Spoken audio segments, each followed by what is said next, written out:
Namaste. Good morning to everyone. I'm Krishna Bhargavi, working as Assistant Professor in the Department of CSE GRIET. In today's video, let us discuss about ER diagrams. The learning objectives of today's session are: you will be able to infer the components of ER diagrams. You will be going with an example and exemplify the use of ER diagram, and also build a conceptual database design for application. So let us explore how to use these ER diagrams. So ER diagrams will provide us a pictorial representation for the requirements that are developed from the requirements analysis in terms of entities and their relationships. So from our previous sessions, we knew that ER stands for entity and relationship. So here, using the ER diagrams, we will be representing data in the form of entities, and the association between the entities is represented in the form of relationships. So the three major components of ER diagrams are entities, relationships, and attributes. We also call this to be era or year. Entities, attributes, and their relationships. Now let us try to understand each of these components and what are the pictorial representations for them in detail. So moving further with entities. Entity is any object in the real world that is distinguishable from other objects. So how do you see it, anything as an entity? For suppose if you consider myself a faculty, can you call me as an entity or not? For that, you will have to understand whether I am existing in real world or not, because you are saying that it is an object in the real world. Am I available here in the real world? Yes. And the second thing that we will have to see to say whether it is an entity or not, it must be distinguishable from the other entities. So now, how do you distinguish me from the other person? I have my own features, right? Being a faculty, I have a faculty ID, a faculty name, my designation, my mail ID, my contact number, my salary, right? So all these are the properties that I hold, which is distinguishing me from the other faculties. So you can call me as an entity now, right? So here entity should be an object in the real world, and it should have certain properties which allows it to distinguish from the other objects. Then the set of similar entities can be clubbed together and call it to be the entity set. And these entity sets need not be disjoint. So what are the examples? So if I consider the entity set to be faculty, again, the faculties can be classified as CSE faculty, IT faculty, ECE faculty. So what properties do they change? The faculty names change, the subjects that they deal change, the designations may be same, but the educational qualifications may change, right? So here, these entities may be having may be different depending upon the departments that they belong to, but they do have the same set of attributes, properties. The values may change, the attributes remain same. So as they are having the same set of attributes, you are putting them all together in a single set called as the entity set. Then here we have two types of entities, physical entity and logical entity. Depending on the property, whether the entity or object is touchable or not, whether it is physically existing or not, we classify the entity into these two, physical entity and logical entity. So physical entity is the one where the object or entity is tangible, it is touchable. So if you consider a faculty, you can touch me, right?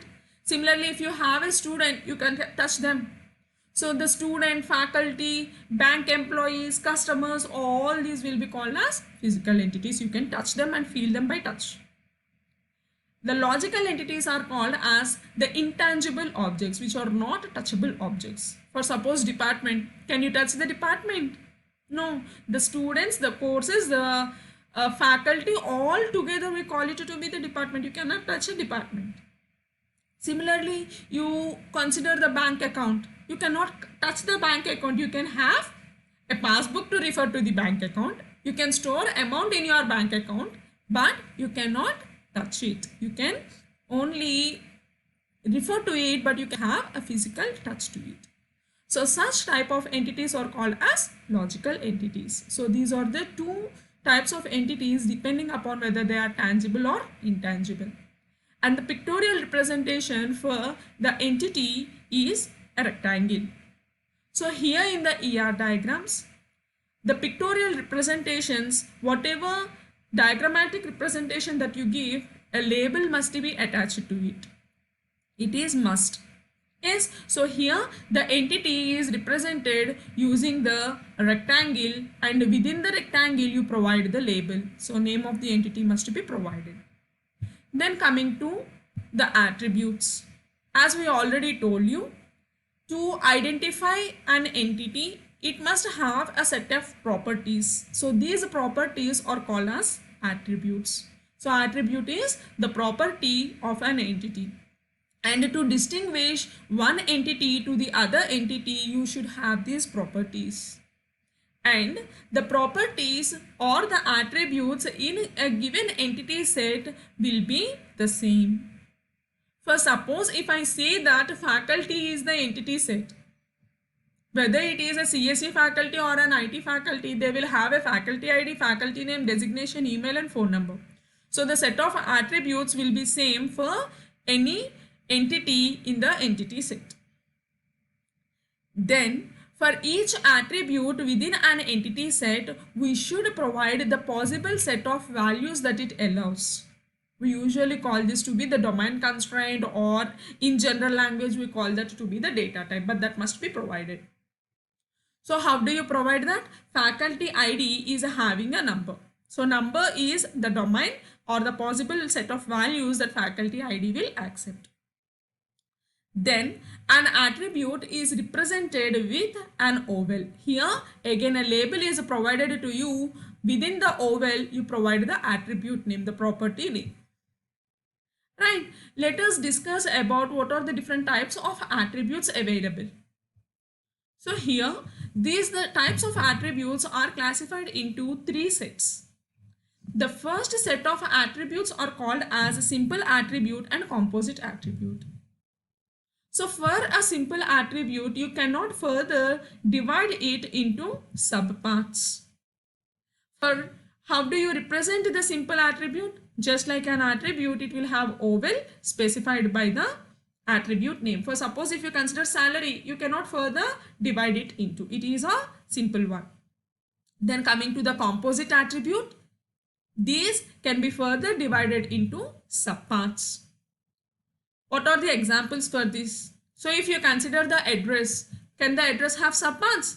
Of course, yes. It can have flat number, apartment name, area, city, etc. One more example, the name of the faculty, first name, last name, middle name. Right. So if your attribute is able to be divided into parts, we call that to be composite attribute. If you cannot divide that into subparts, we call that to be simple attribute. So this is the first category of attributes. The second category of attributes are single valued and multi-valued attributes.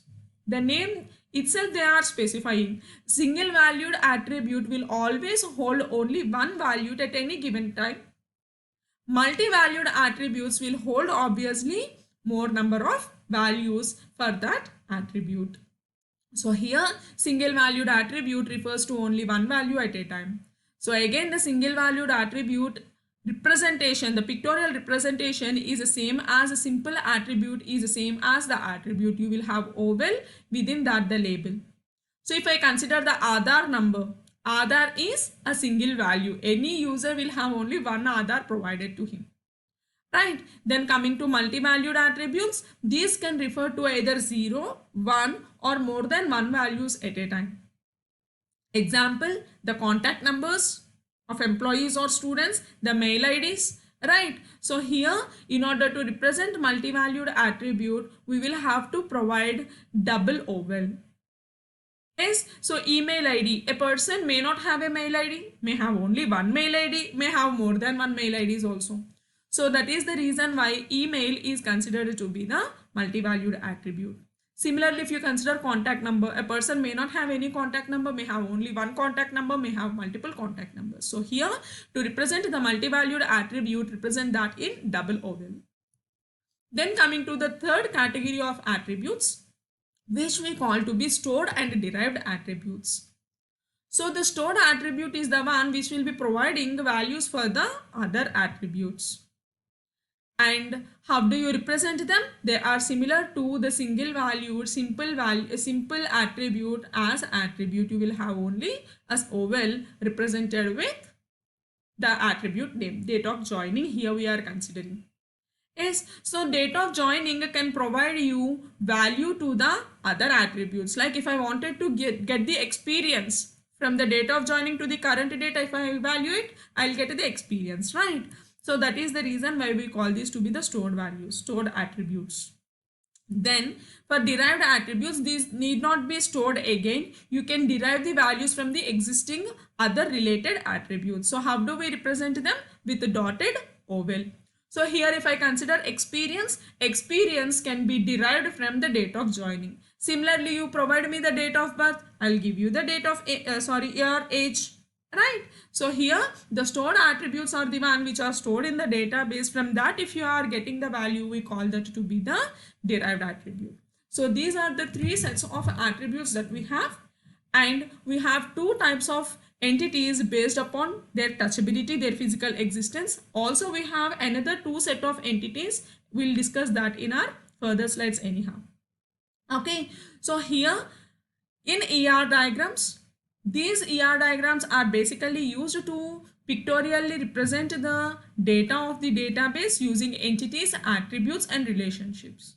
So in these slides, we have discussed about entities and attributes and what are their pictorial representations. So in our next session, we'll discuss about how to represent a relationship, what are the different types of relationships that we have. Okay, so thank you for today's session. So here we have the attribute. Every attribute must have a key to be chosen. So this key is represented with an underline within the attribute. So the key is the one which will be allowing you to uniquely identify the entity. For suppose if I consider faculty ID allows me to uniquely identify the person. If I consider name, there can be more than 2 Bhargavis also in the college. So for that sake, here we consider the faculty ID to be the key, and that is represented with an oval in the underline to the attribute. Sorry for the inconvenience. Thank you, and meet you in the next session to discuss on relationship and relationship sets.